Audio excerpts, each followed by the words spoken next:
Hands down, shame is the most potent money block of your personal or your business finances. When you're carrying a lot of shame about past money mistakes, it's as if you are putting up a huge stop sign to the universe saying, no, don't bring me any money. The frequency of shame is broadcasting out to the universal goo, that substance that molds and shapes what we receive. It's telling the substrate, I don't deserve goodness. I did something wrong. I deserve to have some sort of consequence. I'm suffering, and there's nothing I can do about it. Now, of course, to the conscious mind, those thoughts, those ideas, those beliefs sound a little bit like, oh, come on. I don't really believe that. But when you carry these old feelings of shame around past mistakes, and I'll tell you why I'm putting quotes around mistakes as we get further through our conversation today.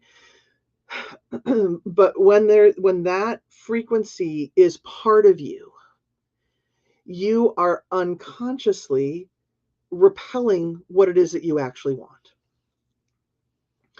Now, you do not need to fix every negative thought or every negative emotion that you have about money. You don't have to atone for past mistakes. You don't have to come to a place of all zenness around your money in order to have what you want. However, that being said, when you focus on transforming where you feel shame in regards to money, that's going to have a huge positive net influence on your bank account. I am Jennifer Bloom, Soul Abundance Guide, and I work with spiritually savvy business owners who are beyond frustrated because even with all the action they're taking in their business, all the spiritual tools that they're using, they're still not getting the money that they want. So what I do is I help those business owners unearth the deeper stories that are keeping them stuck in not receiving. I help them transform those stories so that they are able to have new energy, new capacity to experience more abundance than they've ever experienced before. If that sounds like you can take the first step of the process of this work at abundanceheartbreak.com. Right?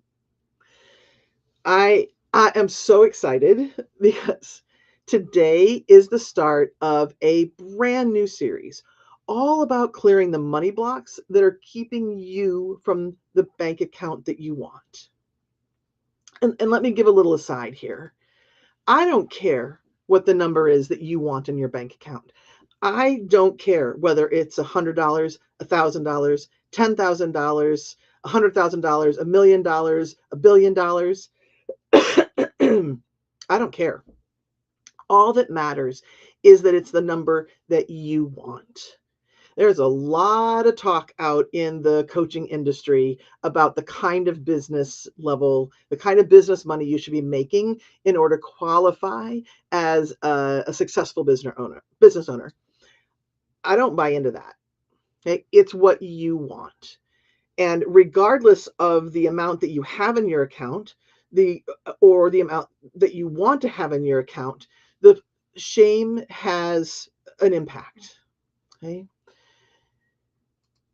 So in this the beginning of the Clearing Money Blocks series, today we're focusing on shame, the shame of your past money mistakes. We're going to talk about what kind of shame impacts your money flow, how and why it impacts your money flow. And then all of that information is important. But what I'm really looking forward to is walking you through a really big reframe that's going to allow you to start to let go of the shame. So there'll be an exercise to do. And then at the end of the live today, I'm going to do some tapping, EFT tapping, so that you can, from a physical and emotional, mental point of view, release a layer of the shame. Okay. I also have my own shame transformation that I'm going to share later in the live. Okay. All right. So with all of that groundwork laid, let's get started.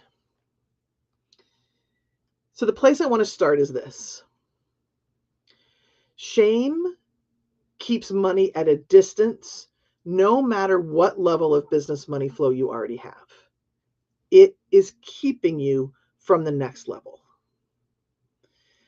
Now, I've been saying the word shame a lot in this, just even the beginning introduction. Let's talk about what does shame actually mean? What and why you might be feeling shame. And I would say that many of us, the shame originates from things that we would term mistakes. And those mistakes could come either from a business perspective or from a personal perspective. So let me give you a couple of examples of things that clients have shared with me. And then I would like you to listen to these examples and notice, where are you feeling your own sense of shame? What does this bring to the surface for you? So I had a client who a number of years ago was putting together a live speaking engagement, and she was doing it in partnership with another business owner. And they both put in multiple thousands of dollars into promoting the event, having the event space, and then the event didn't fill. And because of how things were structured, my client was left holding the bag. And it left her with a really bad taint in her mouth, so to speak, around collaborating with other business owners. She carried huge amounts of shame that she had gotten involved with this particular person. Like, she'd had some red flags that came up before and didn't listen to them, plowed ahead anyway. Like, nope, this is, if you want this kind of a business, then you have to do this kind of event. And, you want to do it in partnership with somebody, you want a JV, all of that. And so there were lots of places, lots of different aspects of this particular experience for her that were rooted in shame. And then that shame made it hard for her to step into other partnerships. It made it hard for her to even think about spending in order to have another experience, in order to have another event. It kept her from moving forward in her business. So when she was able to heal that shame, now she was able to take steps forward and to do new actions in her business. Okay. I had another client who created several group masterminds, put a lot of time and energy into developing these amazing experiences. And then again, they didn't fill. In fact, she had one that was a 6-month program and only one person signed up for it. And she felt she had such a sense of duty to that person who signed up that she did the 6-month mastermind for one person. So instead of having, right, and that one person paid a group rate as opposed to getting this client one-on-one for 6 months. And that shame has kept her from creating new masterminds. And it also, that shame created a number of stories for her. That experience and the shame that came out of it ended up having her create several narratives about who she was in business, who she was in being able to ask for larger and larger amounts of money. She was using that experience and the shame that came out of it. It was like a lid on her creativity. So as she unwound the shame that she felt, she was able then to make new decisions and to be able to step back into that creative space of, okay, what can I put out to the world now? And listen, I want to say something about shame here. If you've ever looked at David Hawkins' work on power versus force, shame is at the lowest vibratory level. And shame is one of those experiences, one of those emotions that we as human beings work to hide. I think that it's really a survival technique, because if we let other people see the shame that we're feeling, or we tell them about the experience that created the shame, we're terrified of their judgment. There's a part of us that's terrified that they're not going to stick around. And so I'm sharing these stories because I think I again, as I said before, you don't need to heal every last little bit in order to have the success that you want. And that being said, I think that we tend to tuck these feelings of shame pretty deeply within us, right? It's easy to say, like, for example, this client with the mastermind, it's easy for her to say, oh, I didn't have the right launch strategy. Oh, I wasn't listening to the marketplace. Oh, I didn't know the right people. Oh, I didn't have enough faith in myself. Or, oh, I'd never really run a group before, so I wasn't able to articulate the benefits that somebody was going to get from that group. All of that might be true, and it's not the whole story. If we leave it at that level and never look at the underlying emotions that those experiences created, we are missing the opportunity to heal the thing that's actually creating a problem for us. And how do you know that shame is stopping your flow? If you've done all the action steps and things aren't moving forward, if you've used sort of the surface level law of attraction and um, manifesting techniques and it's not making a damn bit of difference, that's when you get to go looking for what's deeper. Okay. So as you listen to these experiences, I'm going to invite you to notice what's coming up. What experiences are coming up for you? What's the thing that happened in the past that maybe is harboring some feelings of shame? Okay. All right. So back to the examples. I had another client who made a mistake with her business taxes and didn't recognize it right away. And discovered later through an audit that there were years of underpayment.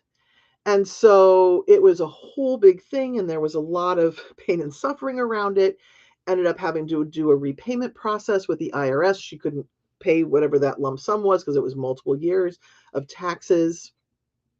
And there was a considerable amount of shame that came up for her about, who am I as a business owner? How am I keeping records? If I can't do this, does that mean that I'm right? What does that mean about me as a business owner uh, as a whole?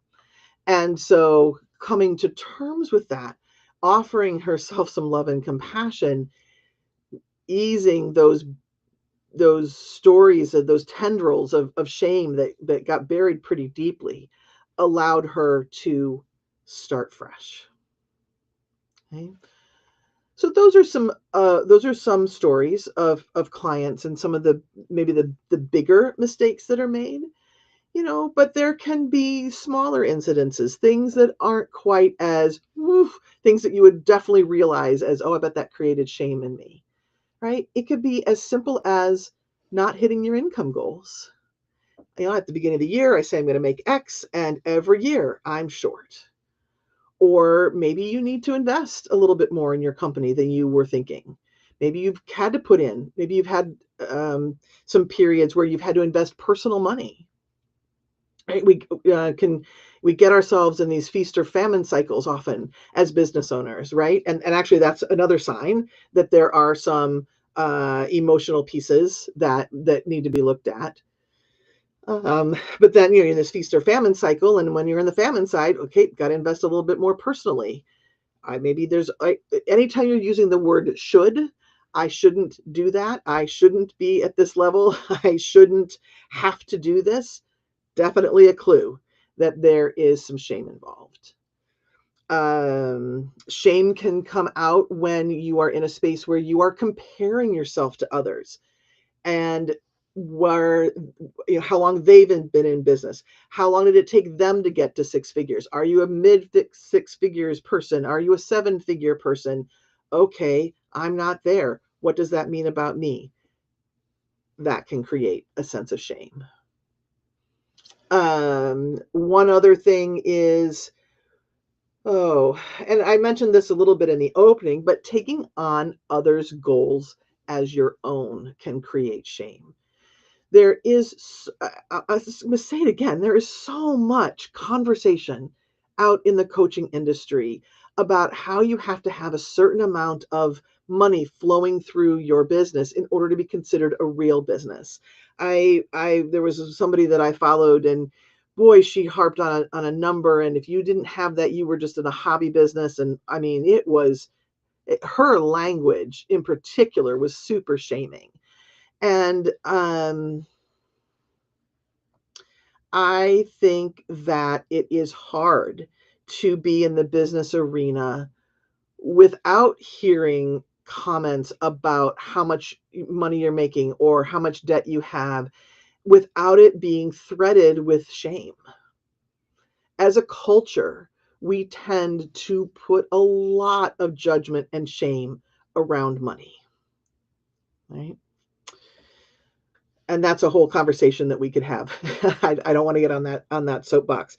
And I want you to start to think about, how are you talking to yourself about things that are happening within your business? Are you using shameful language? Like, oh, gosh, I can't believe I did that. Or you idiot. Or why? When are you gonna get this done? When are you gonna figure this out? Right? Start to notice that language that is running 24/7 in your mind, right? Because so many people have been taught through family of origin, or culturally, that shaming ourselves is the path to getting what we want. And it's just not effective. It's rather ineffective. In the short term, yeah, maybe it provides you a little bit of a push. But when that is the strategy over and over again, it has a detrimental effect. And I will say more about that in a moment. Okay. So those are all of the business mistakes that can happen. But what about personally? Because who we are with money is who we are. We can't be one way in business and another way personally. How we think of ourselves in relationship to money is going to be the same. So it may be that you have things that have happened to you personally that carry shame around your relationship with money, that then is impacting your business. So for example, I had a client who came to me, and she said, look, in my lifetime, I've had two rather significant inheritances, and I have blown through both of them. And she had a lot of story, a lot of narrative about how she should have handled it differently. Again, there's that word should. Yes. And because she started the story that said, I don't know how to handle money. Money is always going to slip through my fingers. And both of those stories were threaded very deeply with a feeling of shame. So we did a lot of work on releasing that shame. And as she released that shame about how she was personally with money, it gave her a brand new vantage point for how to consider herself a business owner and to feel safe working with money in a new level within her business. Right? And then that's one client example, but there are so many other ways that you can feel shame around money. Maybe you have an idea of how much you should, again, there's that word, how much you should have in savings. I have a client, several different clients actually, who we've had very lengthy conversations about, well, what's in my retirement? If I don't have this much in retirement, now I'm screwed. And again, there's factual information, and of course, money works better for you. The earlier you can save it, the more it can grow. That's not inaccurate. But when you are, first thing every morning or every week opening up that retirement portfolio and going, I should be someplace different, that level of fear and shame is dampening your flow of money, right? You could have shame, sort of in that same vein, you could have goals that you've wanted to hit. Like maybe you want to fund a certain amount of money of education for your children, or you want to be of service and you want to be able to give a certain amount back to your community, back to the world at large, and not able to, not able to do that. Can bring up a sense of shame. Bankruptcy is a big trigger, right? And I'll have more to talk about that in a moment. So again, all I'm sharing sharing all of this with you as a way for you to start asking that question: what have I experienced that has created shame? Where have I planted seeds of shame in me because of what I've gone through? So let that bubble up to the surface. I'm going to invite you to journal it, write it down. If you want to share in the comments, you're more than welcome to do that. This, of course, is a safe environment to do that. And often we don't want anyone else to see that shame. So at the very least, start a document, start a journal, because it's all about creating awareness. So once you have awareness, now you can do something about it, right? So what if I told you that shame isn't just an emotion? It can act as an invisible force shaping your bank account. I want to next break down the three biggest ways that money shame is keeping you from the wealth and the ease that you deserve. In order to have that conversation, I want you to remember first that all the money that comes into your bank account is a result of your relationship with money. Any physical dollar that moves through your experience, and I'm laughing to myself because we don't often use physical dollars much anymore. So whether it is a digital dollar or a physical dollar, anything that ends up in your account is a result of your relationship with money. It's not a result of your action. It's not a result of who you are. it is literally a result of your relationship with money. Your relationship with money has three players. There's you, there's the divine, universe, God, goddess, whatever it is your name is for that which is bigger than us, and physical money. You are the leader of your relationship. And as the leader, you are always governing the flow. When you carry shame, and you carry that shame as the leader of your money relationship, you are encoding all of your money related actions and emotions with shame. And shame is a frequency that is basically this big red stop sign. And again, there are three ways that this impacts your bank account, right? And here's why. Number one is because there's so many ways to finish that sentence.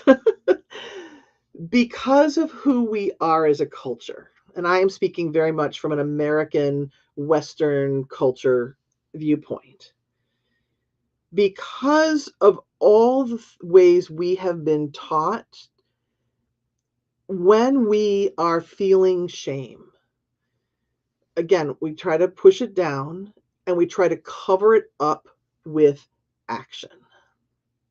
So if in the back of your mind, somewhere right in this subconscious area is shame, you don't want anybody to see it. You don't want anybody to come to any conclusion about who you are. But we're taught that the way to overcome any problem is through action. And that's really easy to do when you're in business for yourself, because you can always launch another product. You can always create another mastermind. You can always attend another training. Anything to avoid dealing with this junk that is kind of buried in your energetic system. But the problem is, when you do that, not only are you encoding all of your words and language with shame, you are encoding all of your action from a place of lack. I'm not enough. I don't deserve this. I did something wrong. Now, I spent a lot of time in my last live talking about this. So if you want to experience more, if you want to hear more about that, then go ahead and go back to that last live. Okay. So that's one way that it impacts your bank account. It's one way that shame impacts your bank account. Another way that it impacts your bank account is when you have a seminal experience, or when you have a, a set of more minor experiences that all result in this feeling of shame, you tend to make a decision. There's a part of you that says, I messed up, so I don't deserve to have more. And remember, you are the leader of your money relationship. So if you can imagine sitting at a table, you, physical money, and the divine. And as the leader, you're like, I don't deserve more. Physical money and the divine do not have free will. And so they're like, and this is anthropomorphism at its best, but what is happening energetically at that table is money goes, okay.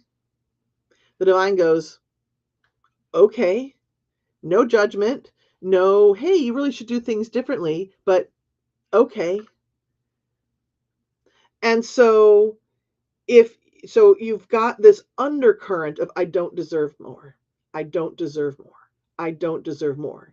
And then over that undercurrent, you're running around in your business trying to do all of these different actions, reaching out and networking and taking trainings and trying to JV, building your email list. You're doing all the things up here, but that undercurrent is pulling down the efficacy of your actions.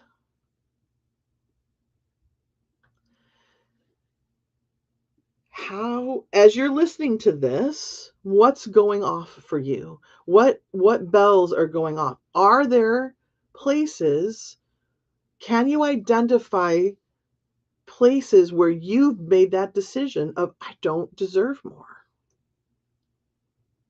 And if you do, jot it down. We're going to do some tapping at the end, so we'll be able to start moving some of that energy. Again, awareness is key.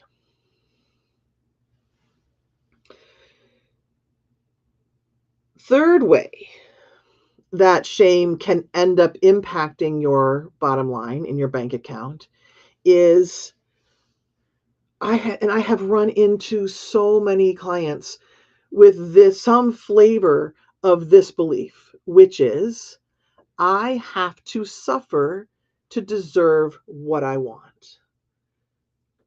I have to prove that I can have what I want. And this particular belief shows up in a lot of ways, and it gets magnified in a huge way when you are carrying that core sense of shame. And it it comes out in ways that feel really innocuous. For example, I had a client just the other day say to me, she was telling me a story about her daughter, and something amazing had happened to her daughter. She'd gotten a really fantastic promotion. And so my client was telling me, well, she's put in all the work, and oh, she just, she has such long days, and they start before dawn, and and then she's at work until well after closing time. She's there until 8 or 9, and oh gosh, she's just always thinking about work, and wow, she's just put in the effort. She's got that promotion that she deserved. And on the surface, you can kind of say, yeah, well, that makes sense, right? You put in all the effort, and then you get the promotion. But it there's a bigger thing going on here. There's a bigger picture going on here. That story reflects my client's fundamental belief that in order to get something that you want, you have to suffer. We don't have to suffer. We have been taught that struggle earns wealth.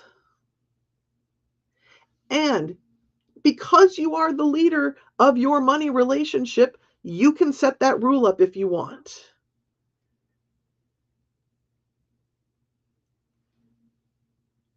So many of us are so reluctant to say, I am worthy and deserving of what I want simply because I am a soul walking around on this planet.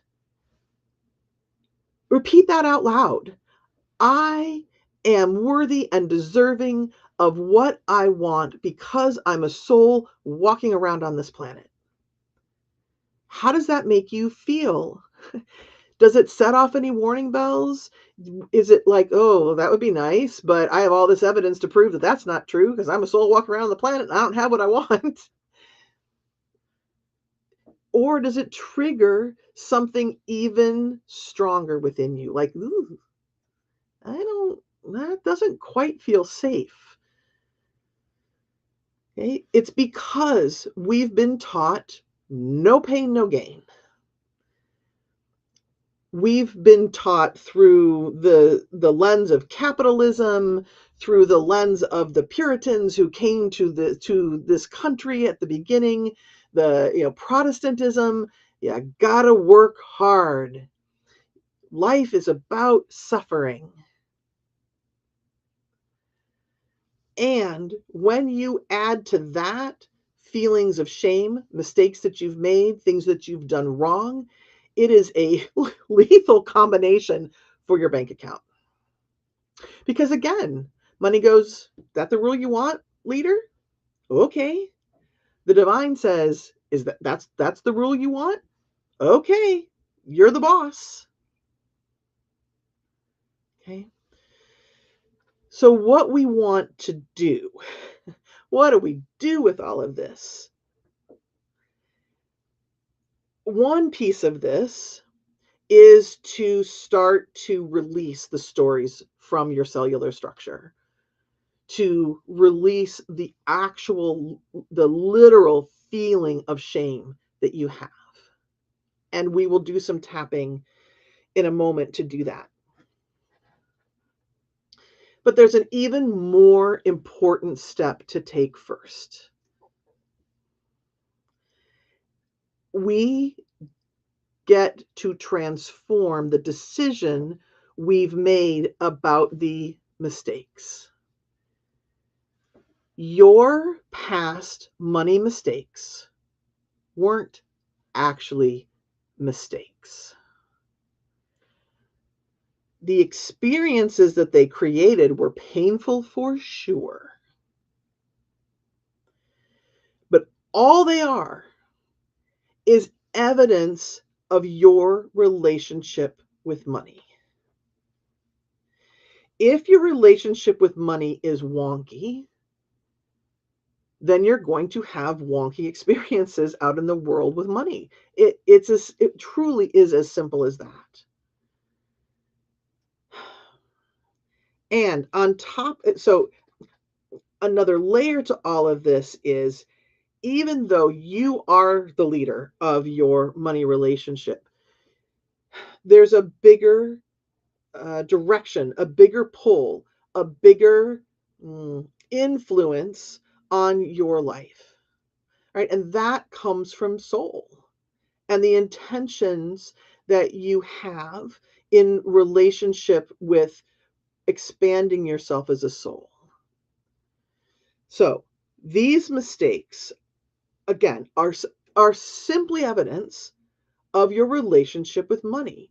And that relationship is leading you into a brand new place of expansion and acceptance of you as a soul, accepting yourself as a powerful, creative being.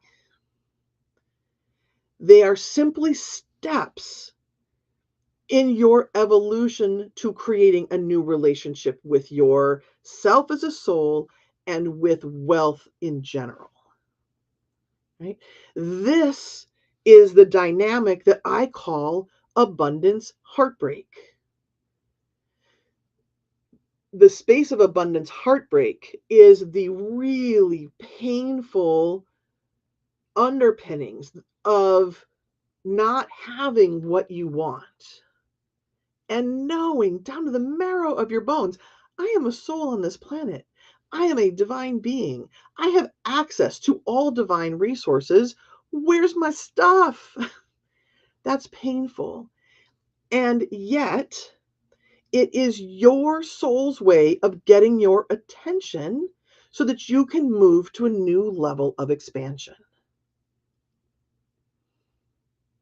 It's not fated per se, meaning I don't think, this is my personal belief, you're free to take it on or not.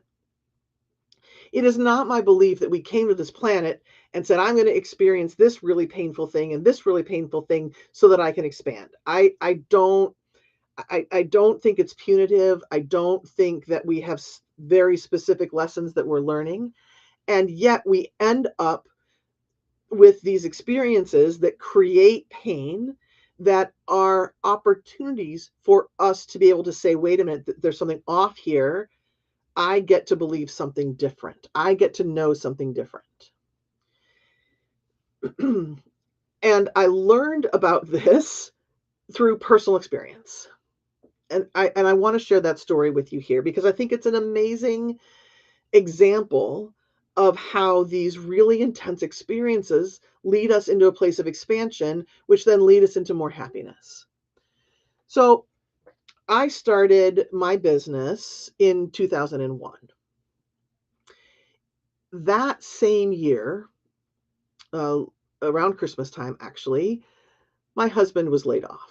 So I started the year with a new business and we ended the year with my husband being laid off. Three young children. And this was a new business. It was making some money, but it certainly wasn't making the kind of money that would support our family. And that was just the beginning of some really intense years of financial feast or famine for myself and for my husband and my family. We had he he had multiple years of being either unemployed or severely underemployed. We had years, this was before the Affordable Health Care Act. So we had years of not having insurance and had medical testing. And we had one of our family members, one of my kiddos had to have surgery, and we didn't have insurance. And we did what we thought was the right thing at the time, which was I I stayed in business. I kept growing my business more slowly than I would have liked to. And again, it wasn't supportive of everything we wanted to do for the family. And we drained our 401k, kind of got things back together. And then my husband was unemployed again. And we came to a very hard decision back in 2009 to claim personal bankruptcy, to file personal bankruptcy. And I remember the exact moment that we made that decision. We were out in the garden. It was I live in Minnesota, so it was spring, it was May. And we were cleaning up the garden, and my husband and I just looked at each other and said, we can't do it anymore. Right? We were getting phone calls from creditors. It was horrendous. And so we declared personal bankruptcy. And it was the start. At the time, I felt so much shame. We had gone from our financial advisor telling us that if we just kept the same savings program, we would meet all of our financial goals. Right? So we went from that to being bankrupt over a space of 5 years. And I spent time in a hole about that. Um, and it's really interesting though, because even though I was in the hole about it, there was also a part of me saying, there's something more to this. Yes, I can point to every single thing that I just spent time telling you about, right? Surgery without insurance, medical testing without insurance, all kinds of things. I could point to all of those and say, yep, that was it. That was it. That was the reason. But I knew there was something more. And as I reflect back on it, a couple of things come to mind.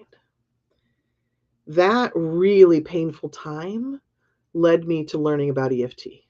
I learned from the originator of EFT, Gary Craig. It led me to soul language.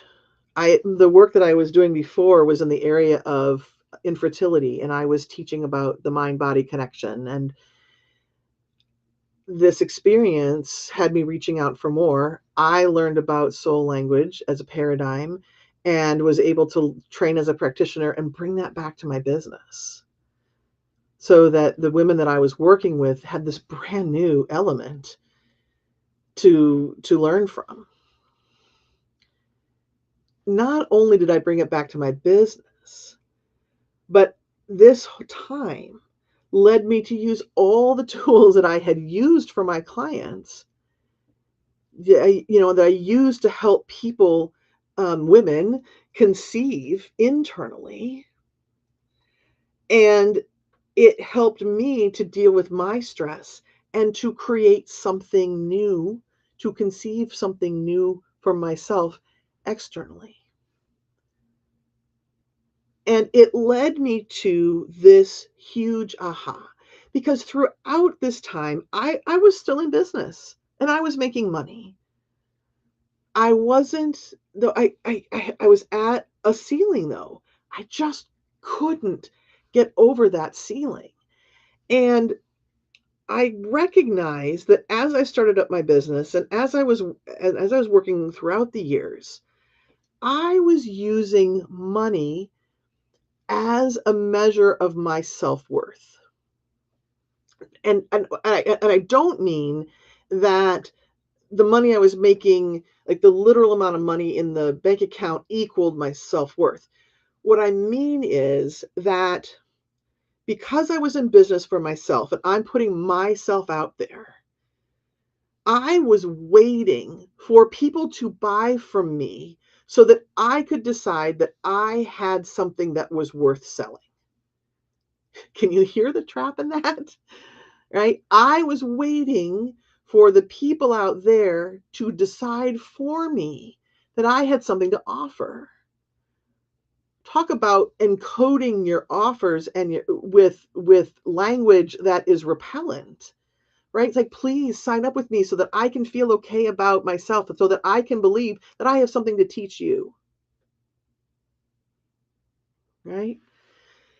So, this was an incredible up leveling for me to know my worth, to understand who I was. It was an expansion point for me. And the more that I step into that, the more my personal and my business financials changed. In essence, I was regulating the money coming to me until I decided that I could have money coming to me. And when I took that off, right? But in order to see that, in order to make that aha for myself, I had to let go of the shame. I had to allow myself to really get in that place of saying, this bankruptcy happened to me in a way that was it was for me. Really painful way to have something happen for me, but I had a lot of resistance. I had a lot of narrative. I had a lot of story going about worth, and I felt so much shame. And the more shame that I felt, the more painful the experience, right? It blew up an experience in a way that created a lot of pain. So what I would like to do next is to create the beginning of transformation for you. And that starts with doing some release work. I'm going to start us with a tapping, um, the tapping routine here. If you don't know anything about EFT, let me share just a little bit with you. EFT, emotional freedom technique, tapping, is an incredibly powerful mind body tool that helps you release emotional blocks, helps you release trauma, it helps to rewrite beliefs. And all that happens by using your fingers to tap on certain meridian points, very specific meridian points, while focusing on what it is you want to let go of. It's acupuncture for your emotions. This tool helps you clear stuck energy. It helps to rewire your subconscious. And quite frankly, it allows you to open the flow to abundance. As I said, if you don't know anything about EFT and you want to know more, you don't have to need to know any more than that to do the tool with me. But if you're somebody who wants to know more, I have an intro to EFT video on my channel. So please go ahead and visit that if you would like to learn more. For now, all you need to do is to follow along with me. You're going to use your hand to tap on points. There's you've got the side of the hand, inside end of the eyebrow, side of the eye, under your nose, chin, collarbone. And the collarbone point is you come to the end of your collarbone, this knobby end of your collarbone that's closest to your sternum, and you just drop down about an inch. There's a little bit of a depression. Under your arm, which is about 3 inches down from the center of your armpit. You can use the side of your hand. You can reach across and tap the other side if that's more comfortable. And then the top of your head. Okay. So you're going to tap on those acupressure points while you repeat the language that I'm giving you. The language is here to simply tell your energetic system what you want to let go of. Right? EFT works best when you focus on something specific. So simply tapping on, I don't have enough money, or I'm frustrated, I don't have enough money, you're going to release something, but you're not going to do a lot of deep shifting. So what I'm going to ask you to do is I want you to think about one of the experiences you've had that has created shame. Maybe it's something that's similar to what I've shared earlier in this live. Or if you've got something coming up for you that is different, that is even on the topic of money, it's all connected. If it's coming up for you, it's connected. So go ahead and think about one of your biggest money mistakes and notice the thoughts coming up about that.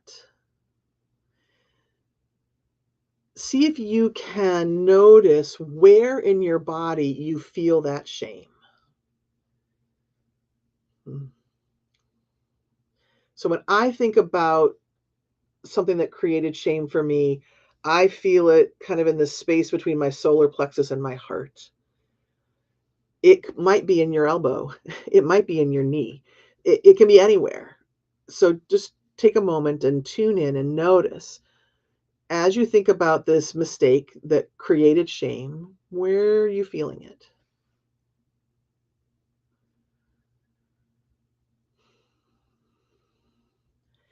And then we're going to do I want you to measure it. So the way we're going to, then the reason we want to measure it is so that you know if you're getting any sort of relief. So I want you to focus on a statement. I have to feel shame about this mistake. I have to feel shame about this mistake. And on a scale of 0 to 10, where 0 is, that's not true at all, to 10, which is, yeah, 1000%, I couldn't make any other decision. Where do you fall? How true does that sound to you? I have to feel shame because I've made this mistake. Okay, and just jot that number down. Okay, and so now, I want you to think about that experience. I want you to think about all the things that you're feeling. I want you to hear the words that you say to yourself about this mistake. I'm such an idiot. I can't believe I did that. I'm so embarrassed. I don't want anybody to know. This keeps happening. There must be something wrong with me. Whatever is coming up, and just let it come up. And then you're going to tap on the outside edge of your hand, and you're going to repeat after me. And I am saying one set of language for everybody who's listening. Please repeat it out loud after me, even if it's not exactly your issue, because what you've done by bringing that emotion up in your body is you've told your body what it is you want to release. So as you tap through the points with me, you will be releasing what's intense for you. All right. Okay. And you'll notice that I tend to close my eyes when I tap.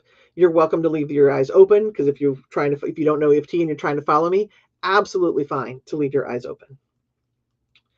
Okay. So even though I'm feeling so much shame. I feel it in my, and then state where it is you feel. So I would say, I feel it in my heart and solar plexus. I deeply and completely love and accept myself. Even though this shame is a really big deal. And I'm not sure I even want to think about it. But I know that it's standing in my way.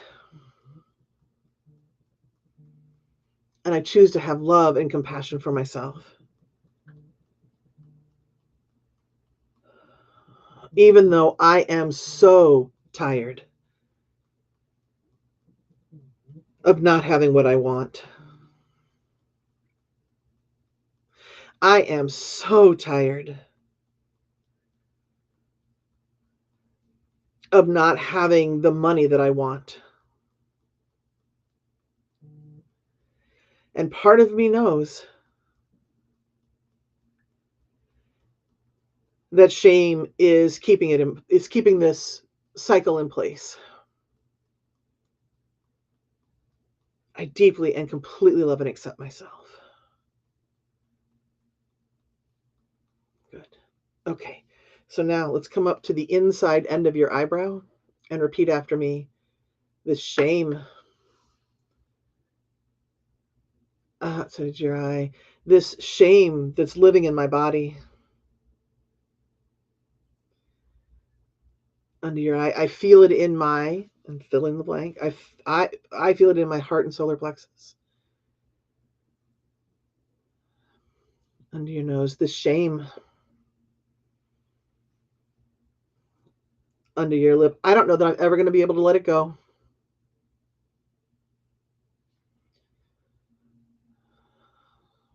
Collarbone. I don't have to let it go. Under your arm. I never have to let it go if I don't want to. Top of your head. But it feels terrible in my body. Eyebrow. It feels so heavy. Outside of your eye. It feels so hopeless. Under your eye. I wonder if it will ever leave. Under your nose. Do I get to decide just to let this go? Under your lip. But I did something wrong. God, but I made this huge mistake.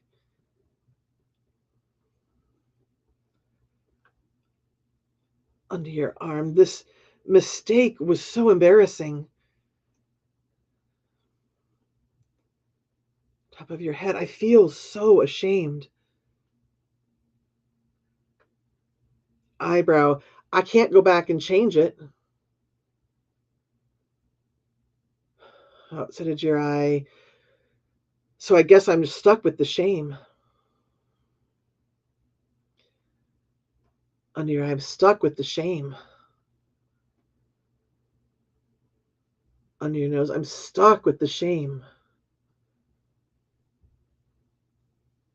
Under your lip. No, I'm not. Collarbone. Yes, I am. Under your arm. No, I'm not. Top of your head. Yes, I am. Eyebrow. No, I'm not. Outside of your eye. I wonder if there's a part of me under your eye who can start to understand. Under your nose, that the mistake I made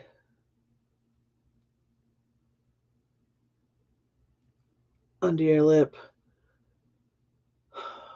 was is evidence of the state of my money relationship.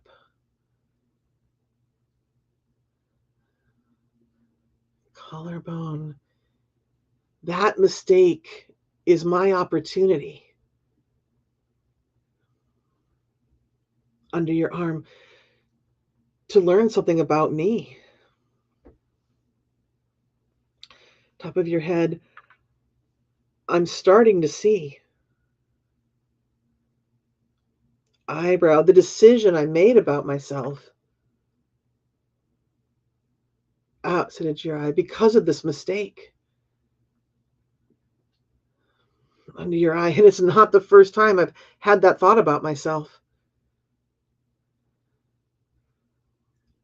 Under your nose, maybe this experience. Under your lip, is my soul trying to get my attention. Collarbone, helping me see where I'm making decisions about myself. Under your arm that simply aren't true. Top of your head, I wonder if that's possible. Eyebrow, I don't have to decide this all at once.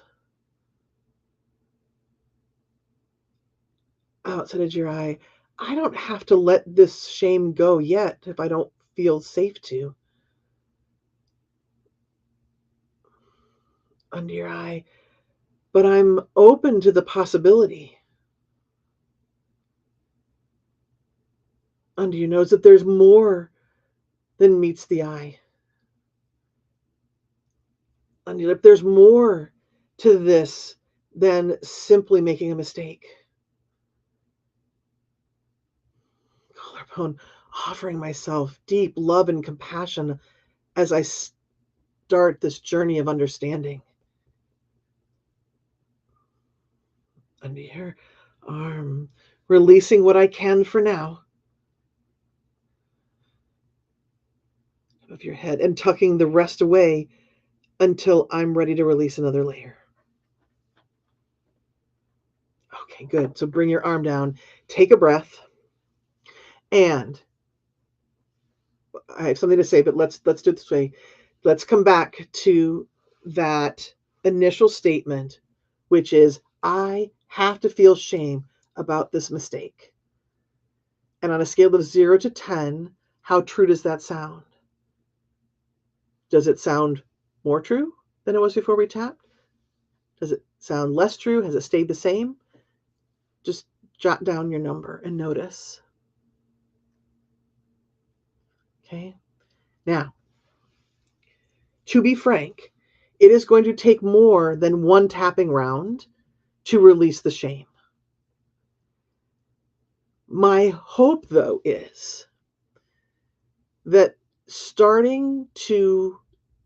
doing that tapping round started to shift enough within you to start to get a new perspective about these mistakes, and I'm going to put them back in bunny ears, back in quotes, that you made, these mistakes that you're beating yourself up around, right? Shame around past money mistakes does not have to define your future bank account. When you begin to release the weight of shame, you open yourself to a whole new flow of abundance. And listen, we're just getting started to clear those money blocks. Next time, we're going to be diving into another huge money block, which is all around the guilt of receiving. Okay. Every client that I've had has wanted to have more money come through with less actual effort. And to a person, there's some level of guilt about being able to allow things to flow with more ease. Okay. So that's what we'll be talking about next week in the live next week. But in the meantime, take the next step in healing your relationship with money by signing up for my Abundance Heartbreak Breakthrough journaling exercise. It's completely free, no charge, at abundanceheartbreak.com. It's going to help you uncover the deeper truth behind your money struggles, behind this abundance heartbreak that's present, and to start to shift into true abundance. I would love to hear in the comments about your biggest takeaway from today. Can't wait to read those. And I am sending you love and abundance, and I will see you in the next live.